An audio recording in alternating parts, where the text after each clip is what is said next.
রাষ্ট্র অ্যারেস্ট করেছে, ব্যাপারটা এমন একটা প্রাইভেট কনফ্লিক্টের কারণে তাকে অ্যারেস্ট করেছে টাকা পাওয়ানোর বিষয়, এবং সেটি মনে হয় তাকে এখন ছেড়েও দিয়েছে কিনা আমি জানি না।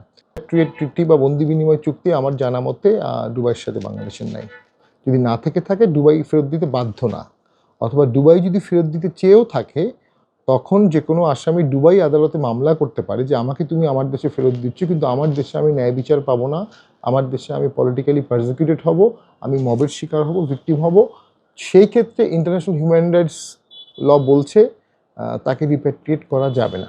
সংসদে বলার পরে তো আসলে এটা অনেক গুরুত্ব বেড়ে গেছে, কিন্তু আসলে আমি মনে হয় সবাই একটু তথ্য বিভ্রাটে ভুগছিলেন। আমরা পরে যেটা জানতে পারলাম যে আসলে ইন্টারপোলের ভিত্তিতে বা কোনো আন্তঃরাষ্ট্রীয় অপরাধের কারণে তাকে রাষ্ট্র অ্যারেস্ট করেছে, ব্যাপারটা এমন একটা প্রাইভেট কনফ্লিক্টের কারণে তাকে অ্যারেস্ট করেছে টাকা পাওয়ানোর বিষয়, এবং সেটি মনে হয় তাকে এখন ছেড়েও দিয়েছে কিনা আমি জানি না।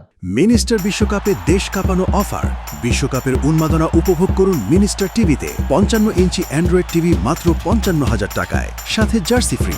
তো এটার বিষয়ে এত সেন্সেশন হওয়ার পিছনে যেটা আমি মনে করি বেশি গুরুত্বপূর্ণ ইস্যু ছিল যে আসলে এটা ডাইভার্সন টেকনিকও ছিল, এবং তাকে জেলে দেখতে চায় এমন লোকও বাংলাদেশে অনেকে আছে। তো বাংলাদেশের বর্তমানে যে কম্পেলিং পলিটিক্যাল অ্যান্ড ইকোনমিক ইস্যুগুলো আছে সেগুলোকেই গুরুত্ব দেওয়া উচিত। এই ধরনের কোথায় কি অ্যারেস্ট হলো সেটাকে নিয়ে একটা সুনামি হয়ে যায়, সেখানে নিয়ে একটা ভেসে যায়, তাতে আসলে ডাইভার্সন হয় এবং রাষ্ট্র সরকার সঠিক ফোকাস থেকে সরে যায়। আবার যারা রাষ্ট্র সরকারকে সমালোচনা করে ভুল দেখাতে চায় তারাও তখন গুরুত্ব পায় না। তো এই জিনিসগুলোকে এত গুরুত্ব দেওয়ার কিছু নাই, আইন আইনের গতিতে চলবে। দুবাই থেকে কাউকে অ্যারেস্ট করে বাংলাদেশে ফিরিয়ে নিয়ে আসার কোনো রেকর্ড আমার জানা মতে এখন পর্যন্ত নাই। পৃথিবীর যে কোনো দেশেই কেউ অ্যারেস্ট হলে তাকে সেখান থেকে ফিরিয়ে আনা অত্যন্ত কঠিন ব্যাপার, কারণ এখানে জুরিসডিকশনাল ইস্যু আছে, এক্সট্রা টেরিটোরিয়াল জুরিসডিকশনের ব্যাপার আছে, এবং ট্রিটির ব্যাপার আছে। বেনজির সাহেবের বিরুদ্ধে আমেরিকার স্যাংশন ছিল, সেই সময় আমরা দেখেছি।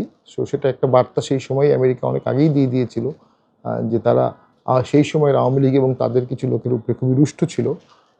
তো তারপর যে কারণে উনি হয়তো বা দুবাইতে আছেন, বাট আমরা দুবাই থেকে কাউকে অ্যারেস্ট করে কোনো দেশে নিয়ে গেছে এমন খুব নজির অনেক বেশি নাই। দুবাই একটা ফ্রি কান্ট্রি। তো এটা নির্ভর করবে বাংলাদেশ সরকারের কৌশলের উপরে এবং দুবাইয়ের উপরে, এবং অবশ্যই ইন্টারন্যাশনাল যে কমিউনিটি আছে তাদের উপরে। ওয়ারেন্টভুক্ত আসামি তিনি, সেদিক থেকে অবশ্যই তাকে ফিরিয়ে আনার ব্যাপারে সরকারের কিছু আইনগত ভিত্তি আছে। পুরো ব্যাপারে নির্ভর করবে দুবাই গভর্নমেন্টের উপরে। ট্রেড ট্রিটি বা বন্দি বিনিময় চুক্তি আমার জানা মতে দুবাইয়ের সাথে বাংলাদেশের নাই।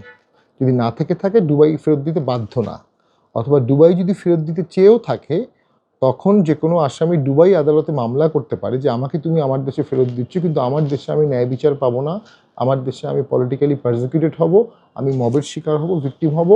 সেই ক্ষেত্রে ইন্টারন্যাশনাল হিউম্যান রাইটস ল বলছে তাকে রিপ্যাট্রিয়েট করা যাবে না।